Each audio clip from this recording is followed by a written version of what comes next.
where I wrote a letter.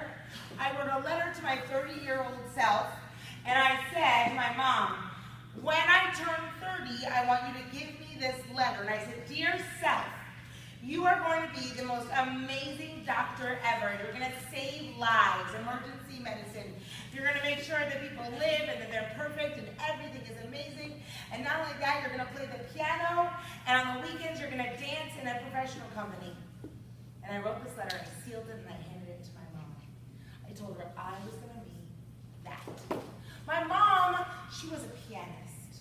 Now, she wasn't an ordinary pianist. My mom did not play jazz. She didn't improvise. She was a classical pianist. She was very serious about her piano. She played pieces like, will you share one of the pieces?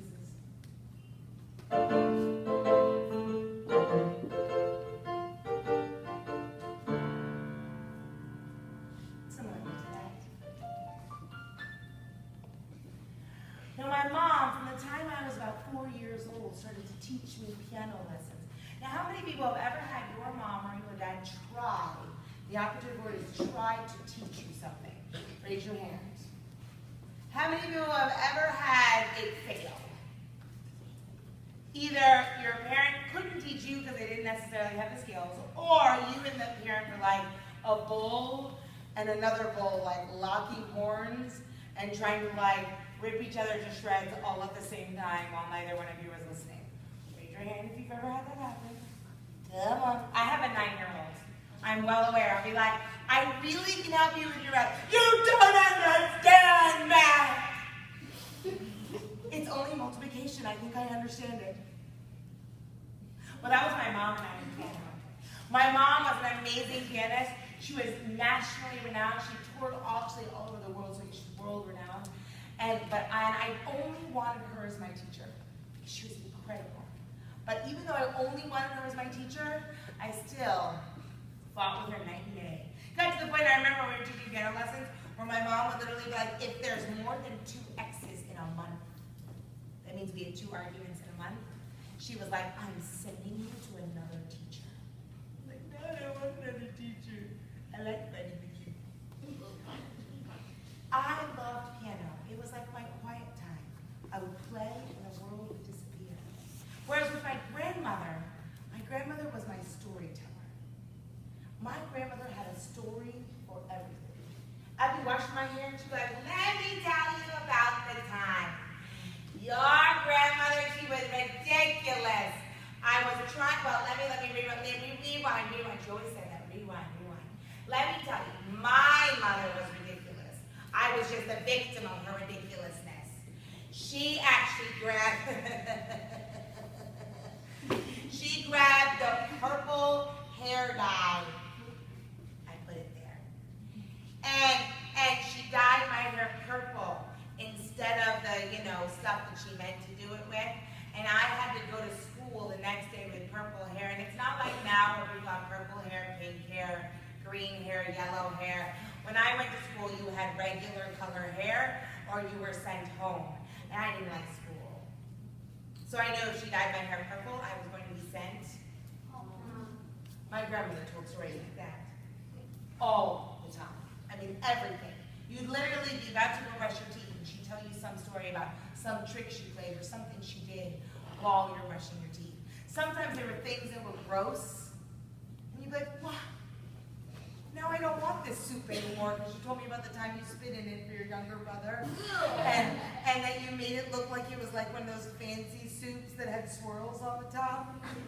Yeah, while I was eating my potato soup that I really liked. I was like, thanks, Grandma. I'm good now. But when I started to go through school, I was doing science. I really love science. How many of this room are science nerds? Science geeks, like you love science. Science is your thing. Hand down.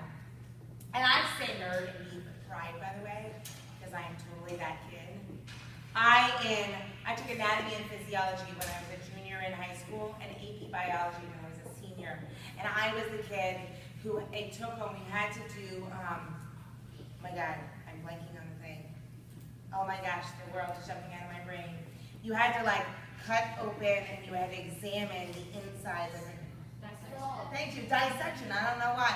So I literally was the kid who wanted to take, back then you could do this, now you can't. I wanted to take the animal home so I could study for my test. I was the kid who had a fever of 103 degrees right before my AP biology test, but I was not taking the makeup exam.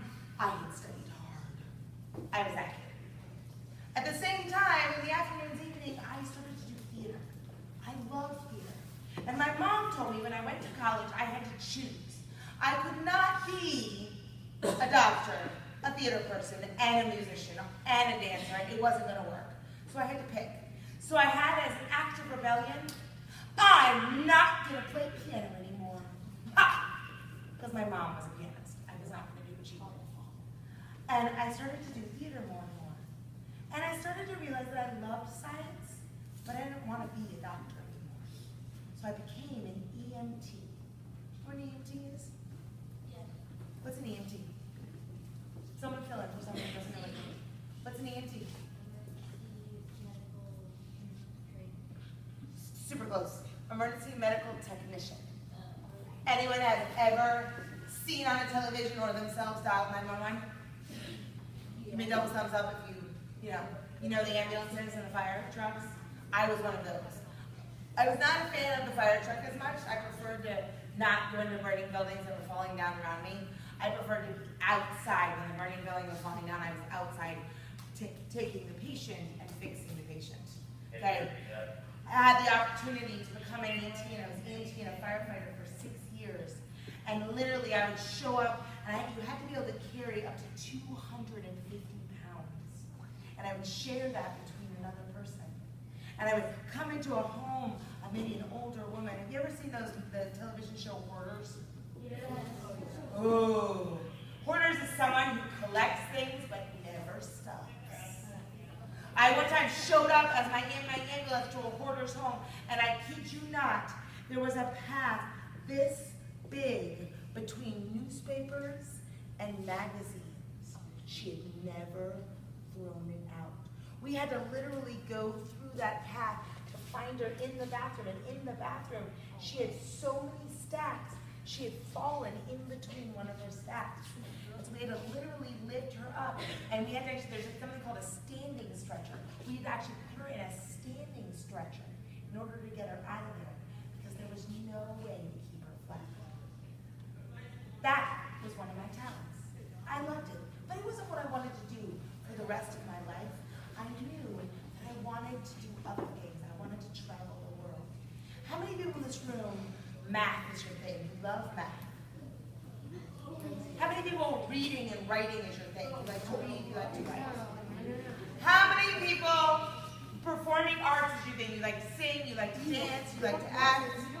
How many people visual arts is your thing? You like to draw. Okay, how many people in this room, sports is your thing? You like to play sports.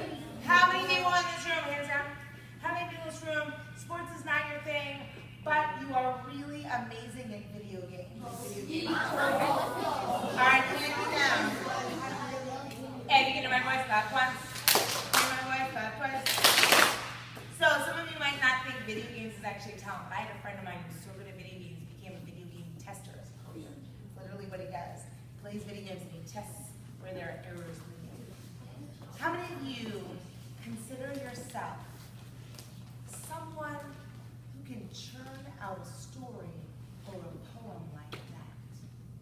You double thumbs up if you can churn out a poem or a story like that. Okay, I like the adults back there. Nice. Oh, okay. So, friends, before we move on, I want to share with you one of my favorite stories. You sit up, friends. My teacher always said to me that I had to learn to listen to myself and the people around me before I could know what I wanted. When I graduated college, and I'm a lot older than I look, I thought to myself, my talent is performance and directing. I will be a director. I don't want to teach. I don't want to teach. I don't want to be my mom. My mom was an educator and a pianist, and I didn't want to do that. And so I went on to direct plays all over. And what I found was, I'm going to be honest, I like kids, I don't like adults. I'll be honest with you, in the theater world, there's a lot of adults who have an ego. You know what an ego is? Yes. That's their opinion of themselves. Then in the theater world, they have egos that could fill not just this room, but the entire recreation center. Would you agree? Yes. They walk in the space and they're like, you are in charge of me. I'm better than you. All the time. And I realized I didn't enjoy that. So I crafted my first performing arts show, my solo show at 20. And I stood in front of a group of 250 kids and found my home. I loved telling stories to kids. I loved watching their eyes light up and seeing them come up with their own stories. But this story reminds me of that. A long, long, long time ago, there lived one single tree amongst a sea of trees that all looked alike. This tree, she was her own entity. She didn't want to do anything the way that everybody else wanted to do it. How many of you are like that? You're independent. You want to do it your way, your creative way, your unique way, and you don't necessarily want to follow the path of the adult that's in front of you who's telling you what to do. Oh, well, admit it. That should be almost all of you. All right, hands down. She was a unique tree. She bore the name Sassy Tree with pride. How many of you can sass with the best of them? Give me a double thumbs up if you can sass. Nice. Other trees, other animals, other creatures would speak, and everybody would listen, and she would laugh. She'd be like, I'm not going to be uniform like you. I'm going to do it my way. When the rain comes down, I'm going to dance. I'm going to sing. I'm going to do it my way. Trees can't dance. If they dance, their roots get pulled up, and they fall over. This huge ancient tree in the forest one day looked up, and there were clouds everywhere. He said, ooh, rain is coming. He called out to the tiny little creatures, little creatures, little creatures, the rain is coming. And soon it did.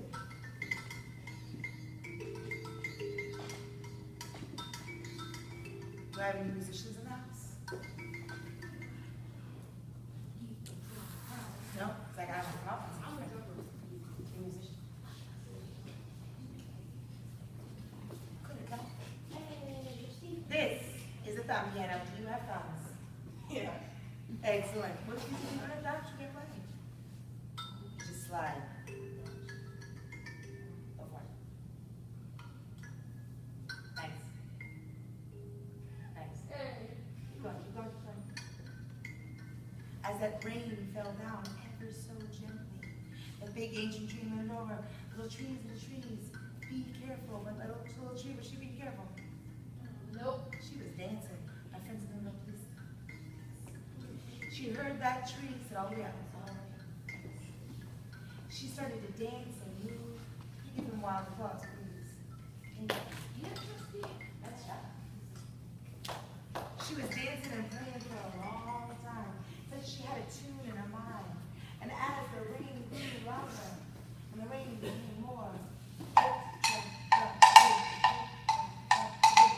and the rain came down heavier, the tiny little tree, she grew faster. That big ancient tree, he saw what was coming. He saw the thunder grew louder, and the lightning fell across the sky. He envied that little tree, her energy, but he knew what was going to occur. He didn't want her to be the same as the other trees. He just wanted her to hear the call of the rain. And all of a sudden, he saw, and he heard a loud. That big ancient tree looked over as that tiny little tree split in half. The lightning had sliced right through. That big ancient tree looked over. He said, little tree, you okay? But she couldn't hear him. She couldn't hear him until the rain stopped. The sun rose in the sky. When the sun rose in the sky, I said, little tree, you okay? She said, I am. I know that even though half of my tree fell down, I will continue to grow again. Because the tree wasn't scarred, it was just that one spot. She said, but in that spot where my tree fell, a new tree will grow. And when that new tree grows, I will remind that tree that although it is important to be unique, find your own talent, to dance to your own tune. You must hear those around you with great experience so that you can grow on up. Take your hands like this, friends. Bring that story to a close. Can you give me a round of applause, please? Now, in the storytelling world will be craft, in the poetry world will be snap. You give snaps as I invite on stage one of the most talented poets that I have ever had the honor of partnering with and working with. The man with the green pants, because these pants like sparkle in the sunlight. Are you ready to do your thing here? You know, shall we? You have to. Okay. You cannot. Right. He gave it to the younger kids. You cannot skip that part. It's hysterical. You ready? Hold on. Wait. Pretend. Hold on. Wait. It's like the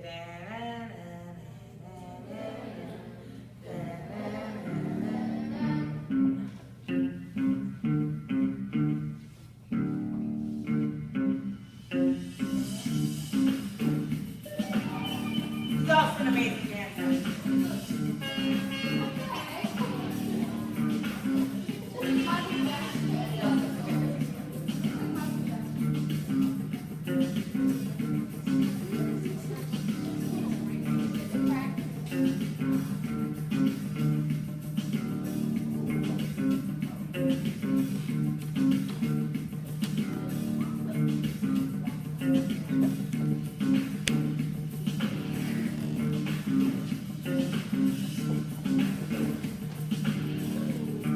Hey everybody, how y'all doing? I said, how y'all doing?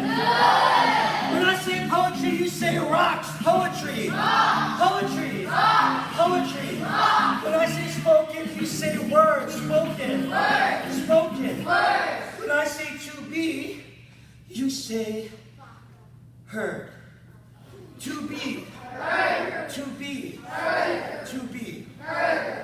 So, my parents were born in the Philippines. I grew up in Clinton, Maryland. Are there any Filipinos in the house? Woo! Represent, Filipino represent. What's your name? Isabella. Huh? Isabella. What's your name? Gabriel.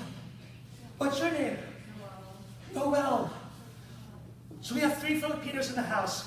When I was growing up in Clinton, Maryland, a long, long time ago, there were no Filipino people. Filipino people were not invented at the time.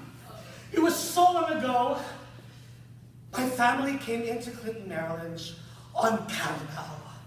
It was like the little nipa hut on the prairie. And as soon as we moved into our new home, my mom, who was a nurse, a hypochondriac, someone who's afraid of germs, and she was very, very religious, very, very Catholic. She started making the sign of the cross with Lysol. Oh, Lysol. I have 2 sisters named Faith and Charity. My name is Reggie. There is no hope in the family. And so my mom, being an immigrant, was very, very afraid of the whole neighborhood. She said, Reggie, why do you want to sleep over the neighbor's house there? Psst, come here. Reggie, why are you eating the neighbor's foods there? You don't like our food, what is wrong with you? Reggie, stop playing that video game all the time. Video game.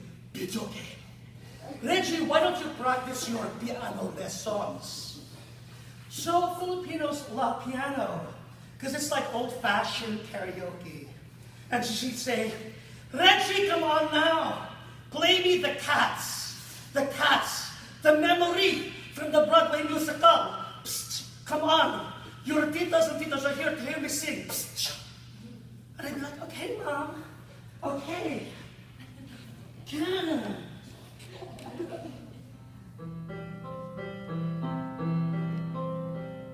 Midnight, not a sound from the pavement.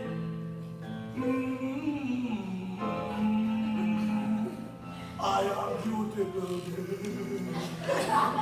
My mom would sing that song off key while everybody applauded. with a plate of pancit noodles on their lap, sipping Pepsi, and calling her a Filipina Barbra Streisand. Benilda Campico, you sound like Barbra Streisand. Really? You know why it is? It's because every time I play Barbra Streisand's records, her voice is flying out of the speakers, and her voice is traveling through my ears, and my feet become like Barbra Streisand, and my hands become like Barbra Streisand, and my eyes become like Barbra Streisand. And I could hear the wind of the beach of Boracay, Philippines, where the sand is like sugar, and the water is blue. Memory, like the corner of my eye. That's the way we are. At night, she would make me and my two younger sisters pray the rosary in front of a 4-foot Mary statue. Reggie, you have to stay in all-boy Catholic school. But Mom, I don't want to go to all-boy Catholic school. I want to go to performing arts school, the Duke Ellington School of the Arts. I watched Solid Gold, and I learned the latest dance moves, and I could see myself breakdancing on top of lunch tables and taxi cabs in New York City. Reggie, New York City is so parang dangerous. Do not go to the Duke Ellington School of the Arts. Why don't you stay here? Do not go away. You will be a doctor or you will be a lawyer. But Mom, I want to be a performer. I know that I can make people laugh. I know that I can write, and I can be anything, and I can do anything, and I can become anything, because I feel what people are feeling. And I want people to see. Well, my mom never let me go to the Duke Ellington School of the Arts. Instead, I went to Bishop McNamara High School, where for my senior year for drama class, the director said, I'm going to give you the role of a lifetime. And he cast me in the show, Dracula. Oh, yeah. But I had no lines. And what's Dracula? Dracula only comes in for 3 scenes. I could be more than Dracula. And so, when I went to New York City for college, I realized that I was not Asian enough for the casting directors. They would stare at me and they say, do you know any jiu-jitsu? Do you know any karate? As if this were jiu-jitsu or karate. I said, no, but I can really act. And I didn't want to perform anymore. So I wrote my first poem. The government asks me to check 1 if I want money. I say, how could you ask me to be one race? I stand proudly before you, a fierce Filipino who knows how to belt hard gospel songs played to African drums in a Catholic mass, and loving the music, the suffering beats, and lashes from men's eyes in the capital streets. I have danced jigs with Jim Crow and shuffled my hips to the sonic guitar of Clapton and Hendrix, waltzed to Dead Zombies, skipped the bamboo sticks, ballad kabuki and mayam katakali, or ribadurchi the ramba and tapped in Pan Alley, and you want me to dance the Bhagavad-gita on a box too small for a Thumbelina thin diva? I'll check other. And when I performed that poem at the Eureka Poets Cafe, people were crying, they gave me a standing ovation. And no one ever did that for me. So I write poetry to tell my own story. I write poetry to celebrate my family. I write poems so I can be me. Thank you.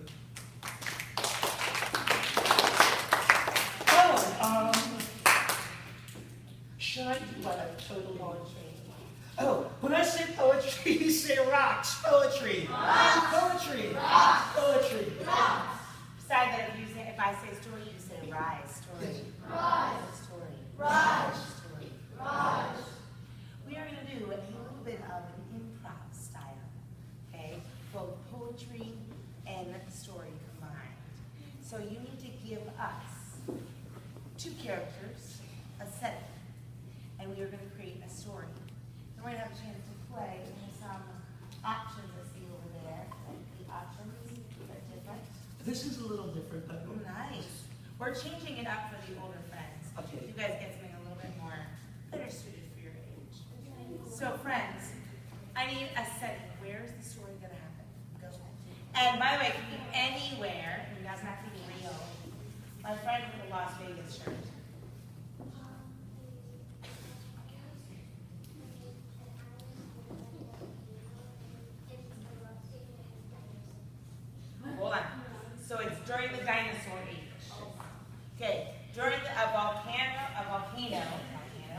volcano during the dinosaur age on an island. I swear, those little kids, that I kid you not, one of the younger groups came up with volcanoes too. I said, I need one character. Cannot be a human, cannot be anyone from this camp. It has to be an animal or a creature. Yes, sir, one character. And by the way, even though it's the dinosaur age, we can still have real other animals there too. A dragonfly. A dragonfly, beautiful. A dragonfly. I heard Bob, named Bob, because it's just funny to add. Bob the dragon. Bob the dragonfly. One other character.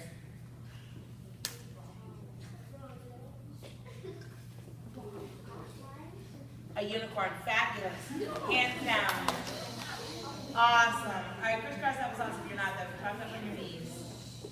And my friends who are sideways, just turn around this way so you can smell. Guys, stay forward, please. Daniel.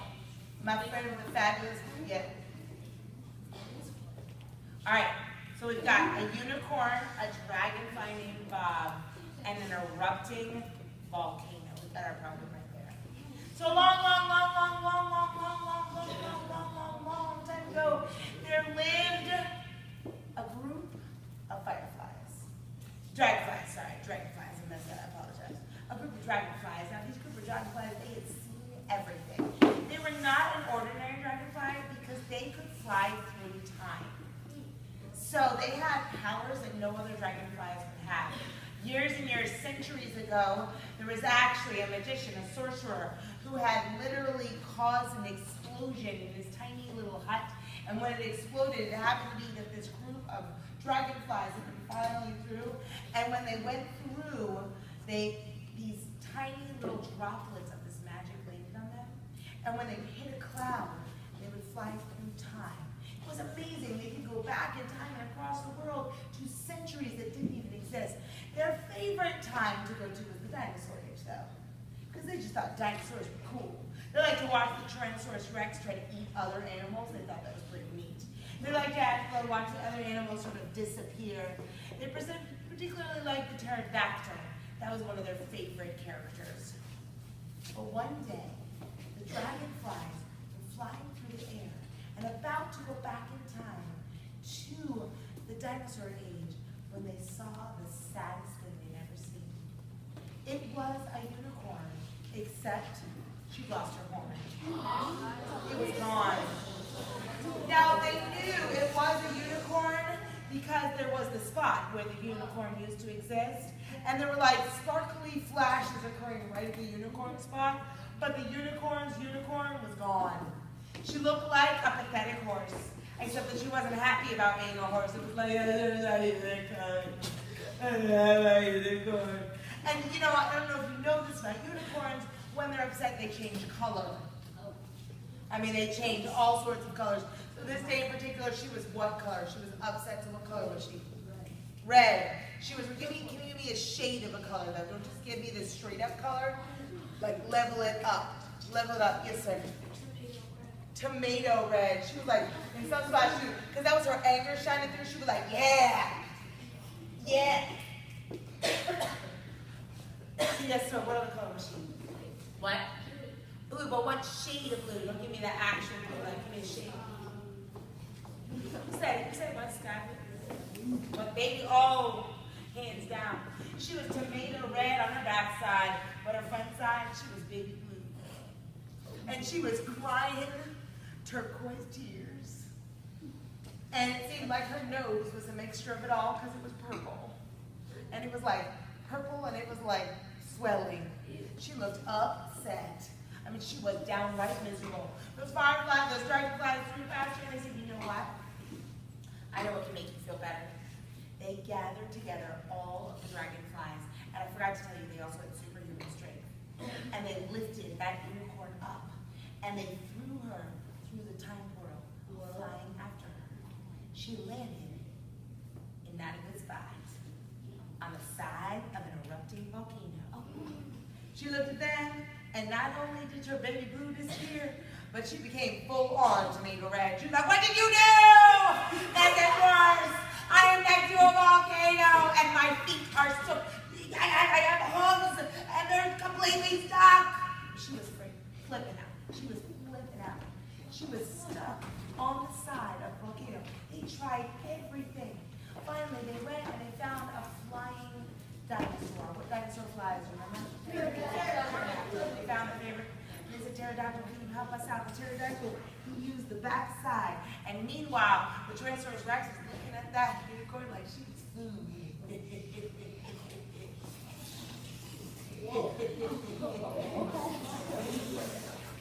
I did not make that unicorn feel safe at all. The unicorn thought to herself, this is it.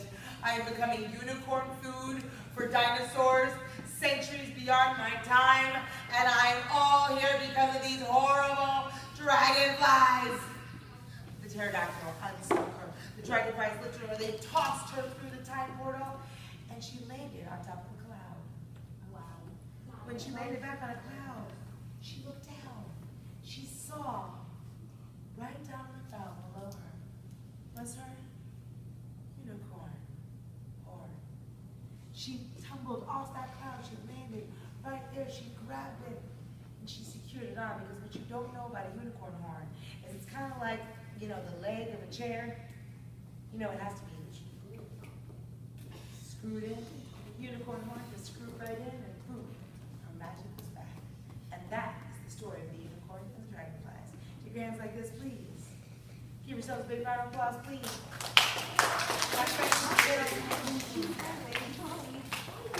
When I say poetry, you say? Okay, a little bit more enthusiastically loud than that. When I say poetry, you say? When I say poetry, you say? Are we ready for them? We are tight on there because they have 10 minutes before they get us ready. Are we ready? We're going to do one improv and then we'll grab a few friends out. Yeah, I'm going to switch this up a little bit because, let's get it from Miss Ariana, who is doing the improv. Miss Ariana. I like poetry that asks or answers who I am.